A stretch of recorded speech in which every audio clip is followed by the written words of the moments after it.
Aujourd'hui, on n'y est pas. Et si on ne change pas les choses, on n'y arrivera pas. Alors, ce jeudi 26, nous avons tenu un plan. Ce plan, comme je m'y étais engagé, avait pour but de faire à la fois ce que nous avons fait les dernières années, et puis de ce qui nous reste à faire pour atteindre nos objectifs en 2030 et en 2050. Et donc, quand on regarde les choses, vous le voyez sur ce graphique, on a en gros qui représente 30% de nos émissions.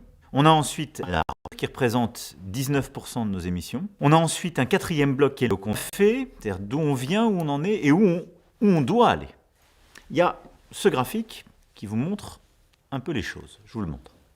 Au fond, qu'est-ce qui vous dit ce graphique? C'est qu'on a baissé ces dernières années, ce qui est vrai. Si on prend notre référentiel on voit qu'on était au fond sur un plateau jusqu'à environ 2008-2010. Et ces 5 dernières années, on a baissé 2 fois plus vite.